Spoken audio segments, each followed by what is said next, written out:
ঘাড়ে কয়টা মাথা, বাপের কত বড় ব্যাটা আমরাও দেখি। আপাতত ফিরবেন বলেছে।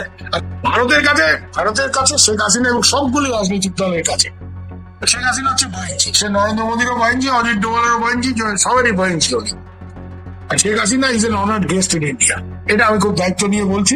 শেখ হাসিনাকে ওই প্রোটোকল দিয়েই রাখা হয়েছে। ইনফ্যাক্ট তার সিকিউরিটির ব্যাপারটা, বিশেষ করে অজিত ডোভাল যেহেতু উনি একজন ইন্টেলিজেন্স অফিসার, ইন্টেলিজেন্স ব্যুরোর একসময় চিফ, শেখ হাসিনার সিকিউরিটির ক্ষেত্রে একটু বেশি কনসাস ভারতের লোকজন, এবং এর জন্য মানে ওনাকে ঢোকার সঙ্গে সঙ্গে ফাঁসি দেওয়া হবে। ঘাড়ে কয়টা মাথা, বাপের কত বড় ব্যাটা আমরাও দেখি। আপাতত ফিরবেন বলেছে। আর এরপরে এই প্যাচ পুশ লাগিয়ে যদি আপা দেশে না ফিরতে পারে, সেটা আলাদা ব্যাপার। হ্যাঁ, যে না হলে যে এক্সট্রাডাইট করতে হবে, ভারত বললে আমরা এক্সট্রাডাইট করবো না। তোমার দেশের আর্মি লোকজন ওনাকে সিকিউরিটির জন্য আমার এখানে রেখে গেছিল, এখন তারা মনে করছে যে security is fine, she also wants to go back, so she will go back. হ্যাঁ, she'll go back. Maybe she's no longer the prime minister. There's a prime minister in Bangladesh. Why it is? She's a former prime minister. If she wants to go back, India, how can India stop her? She will go. Jaishankar এটা বলেছে, এটা entirely ওনার ব্যাপারে। হ্যাঁ, এইসব শুনুন, এইসব রক্তচক্ষু ভারতকে দেখিয়ে তো লাভ নেই। চীনের রক্তচক্ষু উপেক্ষা করে আমরা এত বছর দালাই লামাকে রেখেছি। এইসব বাংলাদেশের দু চারটা এই টোকাই ফোকাই হরিদাস পালরা, এই নাসির উদ্দিন পাটোয়ারি, এই অমুক তমুক এনসিপির এইসব টোকাই, এদের হুঙ্কারে ভারত সরকার একবারে কেঁপে আমাদের হার্ট অ্যাটাক হয়ে যাচ্ছে। বুঝতে পারছেন না মারুফ ভাই? এদের এইসব কথা ছেড়ে দিন। কিন্তু প্রশ্নটা হচ্ছে, আইনগত যদি কোনো প্যাচ লাগায়, কোনো ভেজাল লাগায়, যেটাকে আমরা বলি, সেটা আলাদা কথা। যে ওনাকে এক্সট্রাডাইট করতে হবে, ভারত হয়তো বলবে যে why should we extradite? She was brought here as prime minister, and it was the decision of your army, because your army could not protect the prime minister of the country. Waker সাহেব দাড়ি কাইটে resign করে। হ্যাঁ, এরকমই আপনি army chief যে you could not protect your prime minister, you have to send her to India. Officially, this is the position. Because she was brought here in a Bangladesh military aircraft. মারুফ ভাই, আপনি একটা কথা বলেন, বাংলাদেশের military এয়ারক্রাফটের ওই pilot, সে squadron leader, wing commander, যাই হোক, তার ঘাড়ে কয়টা মাথা যে আর্মি চিফ বা এয়ার চিফের ক্লিয়ারেন্স ছাড়া সে দেশের প্রধানমন্ত্রীকে নিয়ে আরেকটা দেশে রাখতে আসবে? শেখ হাসিনা যখন তাকে বাংলাদেশ থেকে যেদিন 5ই আগস্ট যেভাবে ইন্ডিয়াতে পৌঁছে দেওয়া হয়েছে, তখনও তো কোনো ভিসা বা পাসপোর্টের কোনো ব্যাপার হয়নি। ওই প্রটোকলতে তো ইমিগ্রেশনের কোনো ব্যাপারই তো ঘটেনি, তেমনটাই ইমিগ্রেশনের কোনো ব্যাপার ঘটেনি। এবং বাংলাদেশের তরফ থেকে বলা হয়েছে যে we are bringing Sheikh Hasina. কেন, একটা গোয়েন্দা ব্যবস্থা আছে, তারা নজর রাখছিল, তারা জানে যে ওখানে টালমাটাল অবস্থা। তারা এটা ভাবেনি যে বাংলাদেশের আর্মি চিফ এত বড় হয়ে গেছে যে সে নিজের প্রাইম মিনিস্টারকে প্রোটেক্ট করার ক্ষমতা রাখেন। এখন উনি হজ টজ করে এসে দাড়ি টাড়ি দেখে বাংলাদেশ আর্মিকে ইসলামাইজ করছেন। অনির্বাণ শিকাটা বুঝিয়ে দিয়েছিলেন, ওই যে চালু করেছেন। শুনুন, এই লোক হচ্ছে চরম অপরচুনিস্টিক লোক। He is unfit to be a military officer, let on be the chief. It's a joker. Look at him, look at the way he moves. Do you think he looks like an army chief? He looks like a bloody traitor. আমাদের এখানে বড় বাজারে বারোয়ারি ব্যবসায়ীরা ভুঁড়ি ফুড়িতে হাত বুলিয়ে গদিতে বসে থাকে, ওই টাইপের একটা চেয়ার আনলো। আরে আর্মি টার্মি তো আমরা বুঝি। I went to India's best military school. Some of the top military officers, they are my friends. আমার কন্টেম্পোরারি পিপল নাও। আর্মি আমরা বুঝি, এই আর্মি চিফ মানে ইন্ডিয়ান আর্মি হলে হাবিলদারের জায়গা পাওয়ার যোগ্যতা। তো এই নিচের দেশের প্রধানমন্ত্রীকে রক্ষা করতে না পেরে সে প্লেন দিয়ে এখানে প্রাইম মিনিস্টারকে পাঠিয়ে দিয়েছে, বাবু তুমি ওই দেশে যাও। হ্যাঁ, আমাদের এখানে ভেজাল যে কোনো কারণেই। তারপরে সে কি করেছে, এখানে প্রাইম মিনিস্টারকে পাঠিয়ে দিয়ে সঙ্গে সঙ্গে একটা ইন্টারিম গভর্নমেন্ট করার জন্য যে পার্টিটা তখন ব্যান ছিল, জামায়াত ইসলামী, তার আমিরকে সব থেকে আগে ডেকে করেছে। So he is not only a useless workless army officer, he is a conspirator. Okay, he is a conspirator. আমি আপনাকে লিখে দিচ্ছি, কাল যদি শেখ হাসিনা দেশে ফিরে আসে নিশ্চিত, এবং শেখ হাসিনা আবার একটা কিছু করে ক্ষমতা, এই লোক তখন থেকে দাড়িটাকে কেটে বুবু টুবু বলে গিয়ে পায়ে পড়বে। তখন সে শেখ ফ্যামিলির জামাই, হ্যাঁ, ওনার ফুপুর মেয়ের জামাই অমুক তমুক বলে গিয়ে পায়ে পড়বে, তার চাকরি বাঁচান। This man is not a soldier, he's a bloody traitor, he's a conspirator. তো যাই হোক, প্রশ্ন হচ্ছে আইনগত যদি কোনো প্যাঁচ লাগিয়ে মারুফ ভাই যে আমরা এক্সট্রাডিশন ছাড়া ওনাকে বন্দি প্রত্যর্পণ চুক্তির আওতা ছাড়া নেব না, আমার তো মনে হচ্ছে এই প্যাঁচটা ইচ্ছে করে লাগানো হচ্ছে যাতে শেখ হাসিনাকে দেশে ফেরত পাঠানো না যায়। আপনার কি এমন কিছু মনে হয় কিনা যে, বা এমন কিছুটা হচ্ছে কিনা যে শেখ হাসিনা যেদিন ঘোষণা দিলেন এবং বাংলাদেশের যে এখন সার্বিক পরিস্থিতি, যে শেখ হাসিনা দেশে ফেরার মতো নিরাপদ পরিবেশ তৈরি হচ্ছে কিনা বা আছে কিনা, এই বিষয়গুলো কি ভারত সরকার এখন ভালোভাবে পর্যবেক্ষণ করছে? ভারত সরকার খুব ভালোভাবে পর্যবেক্ষণ করছে এবং ভারত সরকারের তরফ থেকে আমি খুব দায়িত্ব নিয়ে বলছি, বিশেষ করে অজিত ডোভাল উনি তো ডিল করেন শেখ হাসিনার সাথে ডে টু ডে ব্যাপার। যখন শেখ হাসিনা প্লেন নিয়ে নামলেন ওই হিন্ডন এয়ারপোর্টে, আচ্ছা মজার ব্যাপার দেখুন, উনি নর্মাল কমার্শিয়াল এয়ারপোর্টে তো প্লেন নামেনি, বাংলাদেশের মিলিটারি এয়ারক্রাফট বাংলাদেশ থেকে এসছেন হিন্ডন, যেটা গাজিয়াবাদে মিলিটারি এয়ারপোর্ট, সেখানে নেমেছে। শেখ হাসিনাকে প্রথম বেশ কিছুদিন ওখানে এয়ারফোর্সের যে কমান্ডো আছে ইন্ডিয়ার, গরুদ কমান্ডোস বলে, তাদের একটা সেফ হাউসে রাখা হয়েছিল। তারপর ওনার জন্য একটা জায়গা ঠিক করে একটা প্রপার বাংলো, প্রপার প্রোটোকল, এবং সেখানে security is a big issue. Bharat সরকার এখনো মনে করে না যে শেখ হাসিনা দেশে ফেরত গেলে সে উইল বি সিকিউর, এবং আমাদের তরফ থেকে ওনাকে ওনার এই ডিসিশন চিন্তা করার মানে রিথিঙ্ক করার কথা বলা হয়েছে। এটা আমি খুব দায়িত্ব নিয়ে বলছি যে ভাই জি একবার फिर सोच लीजिए, आप मुल्क वापस जाएंगे, आपका सिक्योरिटी कौन गारंटी करेगा?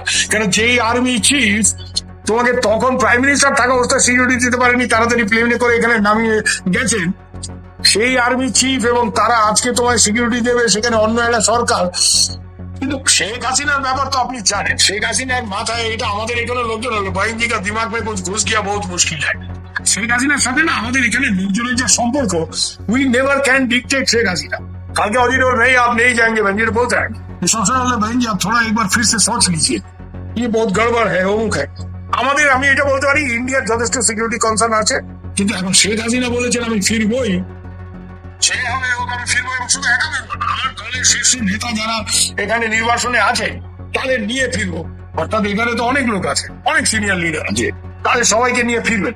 তো আমি জানি আমাদের একজন মিলিটারি অফিসার খুব সিনিয়র লোক, আমি নাম করছি না, সে আমাকে বলেছে भाई जी अकेला नहीं जाएगा, सबको लेके जाएगा, ये क्या बात है? तो जनरल साहब अकेला नहीं जाएगा, ब्रिगेडियर, कर्नल, मेजर सबको लेके जाएगा। जाके उनके हाथ में, अरे they are uncomfortable with the prospect যে she will not go alone, she will take a lot of senior officer। কারণ এদের এটা মনে হচ্ছে যে আওয়ামী লীগের যে এন্টায়ার সিনিয়র লিডারশিপ, একে যদি জেলে ঢুকিয়ে দেয়, মেরে দেয়, অনেকের বিরুদ্ধে হত্যা মামলা আছে, ফাঁসি দিতে, বাংলাদেশে এনিথিং ক্যান হ্যাপেন। এখন যে বাংলাদেশের পরিস্থিতি, ইউনুস সাহেব বাংলাদেশকে একটা ভেন্ডেটা রিপাবলিক, একটা republic of chaos and anarchy, মানে বাংলাদেশকে এখন একটাই বলা যায় ডিউরেবল ডিসঅর্ডার। এই ডিউরেবল ডিসঅর্ডারের মধ্যে শেখ হাসিনা যাবেন, ভারতের সিনিয়র লোকজন এটা নিয়ে যথেষ্ট কনসার্ন। আমি জানি, আমি গত কয়েকদিনে অনেকের সাথেই কথা বলেছি যারা সিকিউরিটি বা এইসব লাইনের লোক। হ্যাঁ, obviously I have not spoken to prime minister Modi আর Amit Shah, they are far above ইয়ে, কিন্তু আমি সিনিয়র অনেক সিকিউরিটি লোক, তাদের একটা সিরিয়াস কনসার্ন আছে যে ভাই, কিন্তু সবারই একটা কথা, ভাইজি জবরদস্তি কর রা হাম क्या करेंगे, বলছি জবরদস্তি করছে। কারণ শেখ হাসিনার সাথে সম্পর্কটা ওই টাইপেরই। India never tries two dictate Sheikh Hasina, সম্পর্কটা এরকম। ওনার এই ব্যাপারে, উনি একটা ব্যাপারে শেখ হাসিনা কিন্তু খুব পাক্কা, ইন্ডিয়া আমার বন্ধু, ইন্ডিয়া কিছু চাইলে ইন্ডিয়ার স্বার্থে সেটা আমি করে দেবো। আমার দেশ আমি কি করে চালাবো, আমি সেই আর্মিটি আমি বঙ্গবন্ধু করলাম। She is a lady of immense pride, এবং এই জায়গাতে তাকে ইন্ডিয়ার ইভেন নরেন্দ্র মোদীও যে ভাই आपको करना पड़ेगा, এটা বলতে হয় না, ভাই जी थोड़ा सोच लीजिए, এই টেনরে কথা হয়, थोड़ा सोच लीजिए आपका सिक्योरिटी लेके। আর শেখ হাসিনাকে না, ওনার যখন মাথায় একটা কিছু ঢুকে যায়, আমি আপনাকে বলছি, আপনাকে তো আমরাও চিনি, উনি তখন ওই সিকিউরিটি আপনার হেলথ ডাক্তারের কথা উনি তাহলে উনি কারো কথা শুনবেন না। ওনার একটা আমরা বাঙালিদের একটা কথা আছে না, মারুফ ভাই আপনি তো জানবেন, ওই খাওয়ার আগে অদ্ভুত খাওয়ার যে আমি কইছি আমি যাবো। এখন ভারতের ব্যাপারটা ঠিক আছে, কিন্তু এই প্যাঁচগুলি লাগানো হচ্ছে আমার মনে হয় এক্সট্রাডিশন ইত্যাদি এইসব, মানে তার যাওয়া বাংলাদেশে ফেরাটা কোনো না কোনো অজুহাতে এখন তারা ঠেকাতে চাচ্ছে, এইটার একটা সিমটম তারা দেখাচ্ছে। বোঝাই যাচ্ছে। আপনি একটা সিম্পল জিনিস দেখুন, শেখ হাসিনা রয়টার্সকে কি তার আগে এনডিটিভি কে ইন্টারভিউ দিয়েছে, একদিকে এরা জোর গলায় বলে বেড়ায়, সালাউদ্দিন সাহেব বলেছেন আওয়ামী লীগের দফন হয়ে গেছে, সবাই বলছে আওয়ামী লীগ কিছুই না। হ্যাঁ, এই এনসিপি টোকাইগুলি তো রোজই বলে, তো এনসিপি কিছুই, শেখ হাসিনা কিছুই না, আওয়ামী লীগ কিছুই না। তোমার ইনফরমেশন ডিপার্টমেন্ট, ইনফরমেশন মিনিস্টার এই আইন কেন জারি করছে, বা ইনফরমেশন অ্যাডভাইজার, যে শেখ হাসিনার কোনো বিবৃতি, কোনো বক্তব্য, কোনোখানে দেওয়া কোনো ইন্টারভিউ বাংলাদেশে রিপ্রোডিউস করা যাবে না। Why are you imposing such censorship in Bangladesh? বাংলাদেশে একটা বলার গণতন্ত্র। হ্যাঁ, মানে আজকে ইন্ডিয়া বলবে রাহুল গান্ধীর কোনো বক্তব্য ছাপা যাবে না, আজকে ট্রাম্প বলবে বাইডেনের কোনো বক্তব্য ছাপা যাবে না। ট্রাম্প বলতেও পারে, জানি না, পাগল ছাগল উন্মাদ, এবং ইজ বেসিক্যালি এ ফ্যাসিস্ট, কিন্তু তারপরে আমেরিকার লোক তো এটা মেনে নেবে না। প্রশ্ন হচ্ছে, আজকে বলছে যে শেখ হাসিনা কিছুই না, শেখ হাসিনা কিচ্ছু না, আওয়ামী লীগ দফন হয়ে গেছে, এরা আসলে আমরা ফাঁসি। এত সব বলার পরে শেখ হাসিনার বক্তব্য বাংলাদেশের কাগজে যাতে না বাইরে, এত ভয় পাও কেন তোমরা? এত ডর কেন?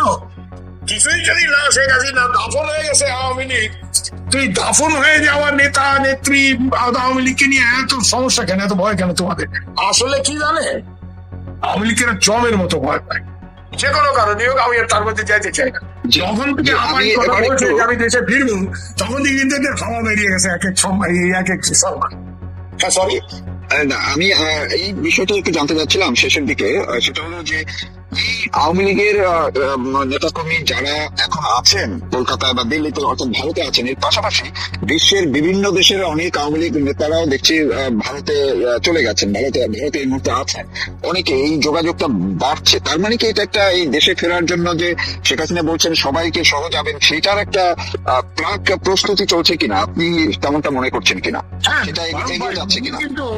উনি কিন্তু সদল বলে ফিরবেন। উনি যখন ফিরবেন, উনি যদি ফিরেন, জমি ফিরো, তারিখটা আমি জানি না বা ওইরকম কিছু আইডিয়া নেই, কিন্তু একটা সদল বলে ফেরার একটা ব্যাপার আছে। এই জন্য উনি গত 2-3 দিন ধরে ঘন ঘন প্রচুর দলের নেতা কর্মীদের নিয়ে মিটিং করতেছেন। নেতা কর্মী মানে এখানে তো মারুফ ভাই ভারতের শুধু নেতারা আছে তা তো না, অনেক কর্মী স্তরে, বিশেষ করে আপনি কি জানেন তো, ছাত্রলীগ, যুবলীগ, স্বেচ্ছাসেবক লীগ, এদের জেলা স্তরের নেতৃত্ব তো এখানে আছে। উনি দফায় দফায় কিন্তু এদের সাথে তোমরা আসো, তোমার মিটিং করছে, মানে he is after all the party's president. In that capacity, she may not be the prime minister anymore, কিন্তু উনি নিজের দলের সাথে কথাবার্তা বলতেছেন। এবং এটা নিয়ে তো অনেকে বাংলাদেশে উষ্মা প্রকাশ যে শেখ হাসিনাকে ভারত পলিটিক্যাল অ্যাক্টিভিটি করতে দিচ্ছে। হ্যাঁ, আমরা দালাই লামাকে পলিটিক্যাল অ্যাক্টিভিটি করতে দিচ্ছি। Dalai Lama illegally thrown out of his own country by China. Dalai Lama নিজের প্রাণ ভয়ে, জেনুইন প্রাণ ভয়ে সে তিব্বত থেকে পালায় আসছিল, আমরা করছি। শেখ হাসিনাও তাই, শেখ হাসিনার কেসও তাই। ব্যাপারটা ঠিকই জানেন, as far as India is concerned, भाई जी हमारा दोस्त है, हमने शेल्टर दिया, तुमको जो मर्जी बोलना है बोलो, जो मर्जी करना है कर लो, करो। এর রেজাল্ট কি হয়েছে দেখেন। ইন্ডিয়া একজন সিনিয়র লোককে বাংলাদেশের রাষ্ট্রদূত করে পাঠিয়েছে। তারেক রহমানকে ডাকলে তারেক রহমান, প্রধানমন্ত্রী তারেক রহমান ওই আমেরিকান রাষ্ট্রদূতের বাড়িতে চলে যায়। হ্যাঁ, চাইনিজ রাষ্ট্রদূত মানে যখন তখন মিট করে। দীনেশ ত্রিবেদী গত জুন মাসের শেষে গেছে। হ্যাঁ, এবং তার ক্রেডেন্সিয়াল সাবমিট করতে একটু টাইম লাগছে। Till today, the Prime Minister of Bangladesh has not given him an audience, an appointment. Yes, ওই জন্য একটা মিট করে না, এটা এখনো করে। এরা বুঝে গেছে আমার সাথে আমেরিকা আছে, আমার সাথে চীন আছে, আমি ইন্ডিয়ারে পুষি না। ভালো কথা, পুষো না। ডিজেলটা তো ইন্ডিয়া থেকে নেওয়া হয় ভাই। হ্যাঁ, কোভিড ড্রাগ তো ইন্ডিয়া থেকে নাও, তো এগুলি বলে লাভ নাই। পেঁয়াজ টেয়াজ ইন্ডিয়া থেকে না গেলে তোমার রান্না হয় না। বেগমরা রান্না করলে তখন তোমার পোষায় না। পেঁয়াজটা তো ইন্ডিয়ার পেঁয়াজ, ইন্ডিয়া থেকে এইসব না গেলে তো তখন পোশাক। এগুলি বলে লাভ নেই, সব লেকচার অনেক কিছু। আরেকটা ব্যাপার আমি আপনাকে বলি, পাকিস্তান থেকে এখন চাল কিনবে। পাকিস্তানের চাল পৃথিবীতে বিভিন্ন দেশে, even some Muslim countries have rejected this rice, বলছে পয়জন রাইস, এত বেশি পেস্টিসাইড। এখন পাকিস্তান প্রীতি এমন ভাবে জাইয়ে উঠছে বাংলাদেশে, এখন পাকিস্তান থেকে রাইস ইম্পোর্ট করতে হবে। কারণ পাকিস্তানের রাইস কেউ কিনতেছে না, বাংলাদেশে ওইটা ডাম্প ওইখানে ওইটা ডাম্প করার ব্যবস্থা করতেছে। তো পাকিস্তান থেকে এটা কিনতে হবে, পাকিস্তান থেকে ওইটা কিনতে হবে, বেশি দাম দিয়ে কিনতে হবে। এখন নতুন করে আবার পাকিস্তানের সাথে এটা সভ্যতা, এটা আলাদা ব্যাপার। পাকিস্তানের বড় বড় টেরিস্ট লিডার। আর আরেকটা কথা আপনাকে বলি, পাকিস্তানের ইমরান হায়দার সাহেব, মানে পাকিস্তানের হাই কমিশনার, উনি হঠাৎ করে বাংলাদেশের বিভিন্ন এটিমখানায় গেছে। ওয়াই এটিমখানা? বাংলাদেশের অর্ফেনদের কিন্তু পাকিস্তানের একেবারে বুক করা শুরু করছে। আমি তো বলবো যে এই ছেলেগুলি যাদের বাপ নাই মা নাই এইসব জায়গাতে আসে, এদেরকে রিক্রুট করে নিয়ে সুইসাইড বম্বার তৈরি করার প্ল্যানিং করছে Pakistan. I am definite. Otherwise, why should the ambassador of Pakistan visit এতিমখানা, orphanage, স্যার সলিমুল্লাহ orphanage? উনি এখানে রেখেছেন, why? হঠাৎ করে এটার পারপাস কি? অস্ত্র পাঠাইছে, এইসব অনেক কিছু পাকিস্তান করছে। প্রশ্নটা একটাই এখানে, সেটা হচ্ছে যে বাংলাদেশের present government they may think India is nothing. India is nothing, ঠিক আছে, এটা তুমি ভাবতেই পারো। হ্যাঁ, পেয়েছে বললে তখন ইন্ডিয়াকে টাকাটাকি করে না, 1 নম্বর। 2 নম্বর হচ্ছে যেটা খুব ইম্পর্টেন্ট, শেখ হাসিনাকে কি করে নেওয়া হবে, এটা you have to come to a decision after talking to India. You cannot arbitrarily say যে আমরা শেখ হাসিনাকে নেবো একমাত্র ওকে যদি এক্সট্রাডিট করো। No sir, she did not come here. তোমরা এক্সট্রাডিশন করছিলে Anup চেতিয়াকে। Why? Anup Chetia was in jail. ওই যে আলফা লিডার, মনে আছে তো আপনার? Anup Chetia, he was in jail. 1997 he was put in jail and then he was extradited to India. Sheikh Hasina's case is totally different. When she came here as prime minister, and the army chief of your country requested our army chief that we are sending our prime minister, please give her shelter. And she came in a আপনাদের ভারতের সেনাপ্রধানের মধ্যে কোথাও এটা বলেছেন যে ওই দিন আমাকে বলেছেন তিওয়ারি সাহেবের সাথে আমার খুবই বন্ধুত্ব क्या বলেছে যে वो क्वार्टर के साथ में inter time I was in touch with him 4 तारीख रात से he was in touch with me हमारे से बात कर रहा था हमको जब रिक्वेस्ट किया हम बोला ठीक है हम ले लेंगे हम थोड़ा त्रिवेदी साहेब একটু টাইম নিছে কারণ এটা ইন্ডিয়া তো পলিটিক্যাল এক্সিকিউটিভ ক্লিয়ারেন্স এর আর্মি চিফ এই ধরনের decision which has a bearing on foreign policy diplomacy এটা নিতে পারে না तो उन्हीं आर्मी चीफ अजित डोभाल এবং नरेंद्र मोदी के फोन करे बोलছে ওরা বলছে हाँ भाई जी का बात है ठीक है ले लो सुरक्षा का बात है भाई जी का सुरक्षा का बात है ठीक है तो क्लियरेंस दे दो আপনারা দেখবেন যে বাংলাদেশের যে টাইমটা আমার খেয়াল আছে when the request was made there is a gap of about 16-17 minutes ওই টাইমের মধ্যে জেনারেল দিয়ে দিই এই ক্লিয়ারেন্স নিছে from Doval sir and from